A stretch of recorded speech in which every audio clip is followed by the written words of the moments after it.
Yo, what up, street talk, street gods, street vlogs, or some turbo thoughts.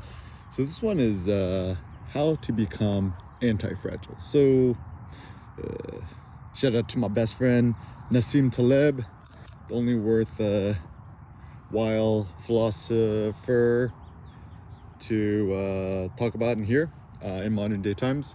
So what does it mean to be anti-fragile? What is anti-fragility, etc.? So essentially a coin turned by our best friend Nassim Taleb, only philosopher who deadlifts. This is the reason we should trust him. And basically the notion is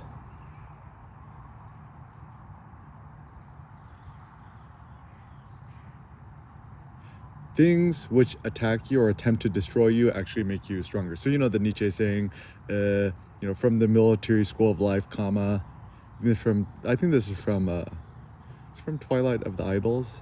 Yeah, I think so. From the military school of life, comma, that which doesn't kill me makes me stronger. Nassim Taleb describes it in his book Antifragile.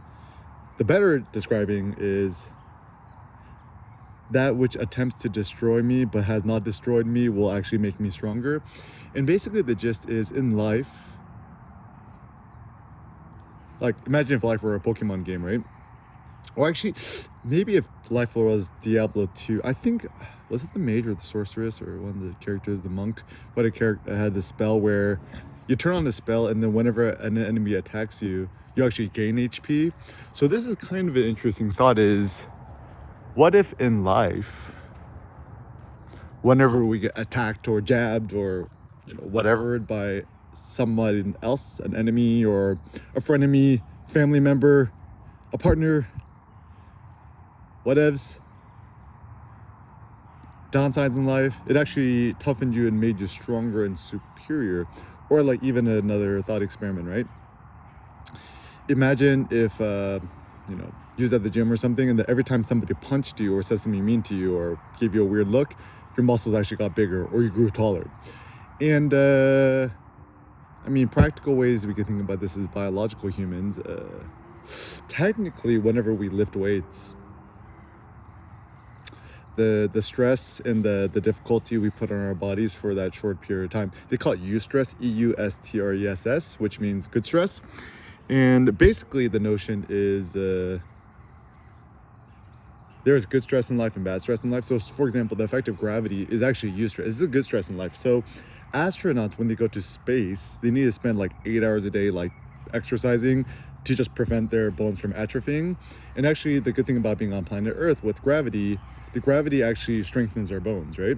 So typically when you sit and gravity cannot affect your knees, your hips, your back, feet, whatever, it weakens you. That's why, like, if you're driving, let's say you're driving 2 hours to San Diego or something, and you get out of the car, you're like, oh shit, like my legs. And then any amount of time you spend during the day sitting is positively bad for your body and your bones. The thing that nobody ever talks about is your bones and your spine. Spines and bones are really important. So for example, my biggest benefit of doing the Atlas hold, the squat lift, whatever you want to call it, is the idea that it strengthens your spine. And everyone's so scared about the spine. It's like, oh, what if, I hurt my back and weightlifting belt. I'm like, dude, bro, look at me. Like what? Skinny Asian guy, Asian Air Kim, on the juice, intermittent fasting, no breakfast, no lunch. No belt, no straps, no wraps, no protein powder, no creatine, no supplements, no pre-workout, just black coffee, right? Bro, if I could hold 7 plates and a 10 on each side on my shoulders and just hold it, right? And be fine and actually get strong. So can you, like, actually my big thought is, like, I ain't doing this, none of this to just like flex on other people's, be like, oh, I'm so superior than you or whatever. Actually, my life goal is I want to make it a point. Good morning. I want to make it a point that if I could do it, so can you, and so can everybody and anybody else. So one of my main life goals and strategies and things is I want to use myself as an instrument, a conduit, end of one experiment to see what the human body is capable of and how far this human soul and the body could thrive. So one of my thoughts for the new year is I want my body to become as demigod and powerful and insanely epic as possible. Some things I've discovered is like the higher my lifts, right? Like how much can I do now? Last time I checked, 6 plates, a 35, and I think a 2.5 or a 5, maybe a 2.5 on each side for rack pull. That's 600 something pounds. the best thing is someone's will ask you is like, how much can you lift? Rather than be like, I can lift 620.32 pounds. Like, just be like, a lot. Or like, someone's like, how rich are you? Very rich. How much money you got? A lot. shout out to 21 Savage. 21. So,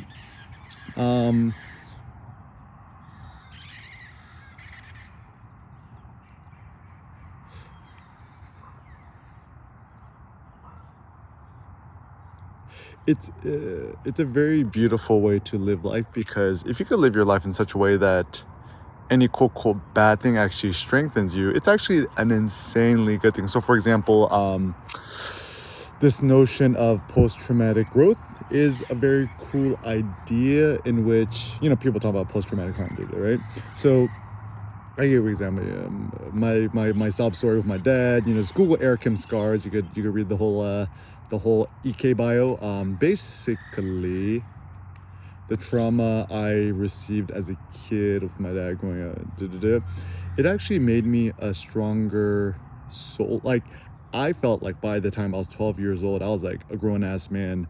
And all my friends at school or the kids at school, they're like complaining about, my mom's not buying me a PS2. I'm just like, bro, last night, my mom just came to me in the middle of the night and she was like, Eric, your dad just took the rent money and just went to Reno and gambled it all away. He hasn't been home in the last 2 days.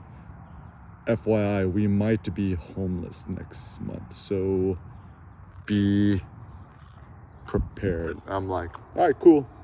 And so early on, I mean, this is a good thing. I never really worried about money. Like, even now, like, even as a kid, I never really cared for money, nor did I really work. Like, I mean, I wanted money to just like do stuff like pay for my gas, go to Taco Bell, buy cool clothes, buy cool shoes, fix up my car, my 1991 Sentra SER, B13, SR20DE, 5-speed, 2-door coupe, stuff like that, right? I never really cared money for the sake of money. Even like back then, right? Like, I didn't really care for the notion of quote success either. For me, my primary interest and motivation was more of exploration, life dreams, like traveling the world, stuff like that, and becoming self-employed were kind of. So actually, rather than thinking of quote success, maybe it's better to think about achieving certain life goals. So for example, my new life goal, since I've done the 7 plates and a 10 atlas hold, I'm like, I'm finna keep going. Gotta keep going, right? I hit the 8 plates, the 9 plates, the 10 plates. So the good thing is at the gym, the powerlifting side, I done maxed out the bar, which is pretty gangsta. The bodybuilding side, where it's free weights, they have like this weird Nautilus that is lame looking squat rack. But then at least on that side of the gym, the 45-pound plates are a lot thinner. So I think I might be able to stack 8 plates. So I'm finna do that. And then once I max that out, I don't know, I guess I had to find one of those serious powerlifting gyms, right? Where the thin ass plates, which weigh like 100 pounds. But anyways, that's a good goal. Rack pull, I haven't maxed that out yet. So I'm finna keep doing that. I also have a theory. I think they call it weightlifting. They don't call it weight pressing. Right? Even with the Atlas lift, right? You get under the weight, the barbell, and then you lift the weight up and you just hold it. You don't need to squat all the way down and squat all the way up, so that's lifting, right? Even the rack pull, it's a rack pull, it's not a rack push. you're lifting it off the rack, so it's technically a lift too. We call it like a rack lift, because it's essentially it's a deadlift, but just with a really, really shortened range of motion. And the only reason why one would do a deadlift off the floor instead of a rack pull is, it's funny, they call it deadlift. Why do they call it rack pull? They should call it a rack lift. Let's call it a rack lift. The reason why you want to do a rack lift is you want the full range of motion, which maybe recruits different parts of your body, like your glutes or your hips or something. But then, okay, that's fine. But, and once again, if you're not competing, I think competition's for suckers, then why does it matter? Like for me, my greatest joy at the gym is to attempt something so insanely heavy and essentially like, quote unquote, not injure myself, right? Like if you've tried a super epic lift, you give 100% power, you just don't budget and you're like, oh, I didn't injure myself, I'm fine. That's like the greatest blessing. So for me, that's, my mom saw me at the gym, right? The gym is kind of my Zen meditation training. Yesterday was Christmas Day and the gym was closed. Just one day out of the gym, I'm already feel kind of out of my element. I'm like, need to lift something or yell super loud or something, whatever.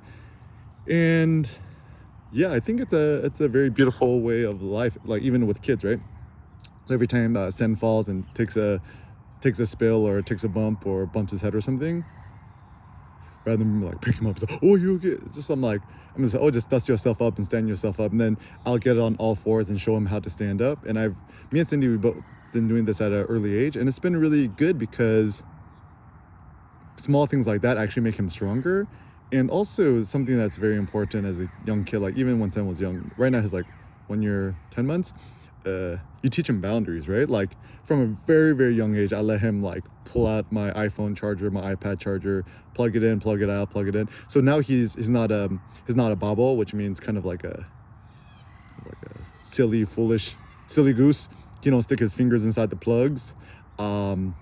Whereas, like other kids, other families, they put the socket protectors so their kids don't. But then like it's kind of counter. It seems intelligent in the short run, but in the long term, it's actually very dangerous because once again, it's better to teach the kids the dangerous stuff at an early age and teaching them boundaries and what to do, what not to do. And then, let's say one day your kid's at some other kid's house or at daycare or something, and then they finally stick in their fingers inside the holes and then they turn into Einstein or something. But so the notion of fragile, anti-fragile, I think there actually are some people who are just fragile, right? And it's really not I think it tends to be like genderized or sexized, where it's just like men are strong, women are weak, men are strong, women are fragile, right? And that tends to be the sexist notion. But then there's a lot of women who are way more anti-fragile or formidable or robust than men, right? Like I've met some dudes, or I've seen some men, they're just like kind of like sick animals, insanely fragile and more petty,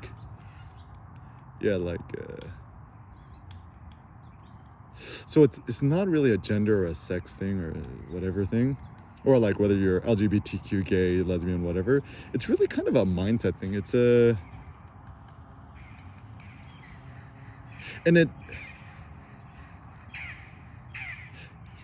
essentially what we want to do is we want to go ham. The hardest mother father alive, right? So even Nietzsche, when he talks about I think it's the end of the Twilight of the Idols or the Will to Power, one of those books, was like you essentially want to become the hammer. The hammer's talking to something else, and he's like, create with me, be hard and destroy things, be the hammer, be a diamond, whatever. You don't want to be soft. So it's funny, even with will, like we all like acknowledge that it's good to be strong-willed and have strong willpower, but it's like we gotta be flexible, you gotta be open-minded. So a lot of these virtues and ethics in modern day life are quite contradictory. What's more important is for you to craft your own source of ethics. So notions of becoming anti-fragile, I think a lot of it's a reframing of things. So whenever something bad happens to you, rather than like, oh my god, I wish this didn't happen to me. And also, like they say, it's like everything happens for a reason. That kind of assumes that there's some sort of metaphysical divine intervention in the universe. I don't believe that. It's more like everything happened, like things happened, things manifested, right? And then the question is, how can you use that to your favor, right? So let's say something, pisses you off and makes you angry or whatever, rather than be like, I'm so angry, right? Like, maybe whenever something makes you angry or injustice, it can teach you a better sense of justice, or have a thought, even any thought that makes you angry or injustice, as long as you could feel that into some sort of philosophical writing or vlogging or output, it's actually a very productive thing. Also, anger could be very productive if you harness that anger, not to just like, try to destroy somebody, but use that as a chance to ruminate and think about things. Typically, whenever I get angry, I tend to become more quiet, solitary, introspective. And so rather than desiring a life where you're never getting angry or never getting, stifled or kind of rubbed the wrong way, you could harness that anger towards philosophical introspection. Or let's say you're at the gym, right? Let's say for some reason you kind of tweak something, right?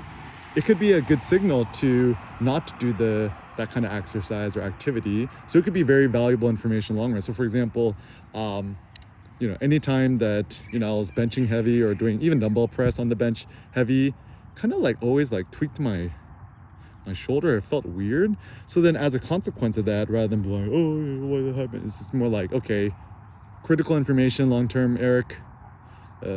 Spend more time doing the broomstick stretch or using the battle ropes to do the shoulder stretches. Spend more time doing yoga. Don't rush your warm-ups. Spend a long time doing warm-ups. Don't rush out your workouts. And also switch up the type of exercises. So floor bench press, never had any issues there. Or even floor dumbbell press, also a good idea. If you're short on time, never rush your workout. Just leave early and peace out early, because whenever you try to rush a workout, I think that's actually often what leads to injury. So taking your time. So just always think of this: anything bad that happens to you, anything annoying, anything that makes you angry, anything that just think about yourself like, in the long run, how can this benefit me, my family, and everything?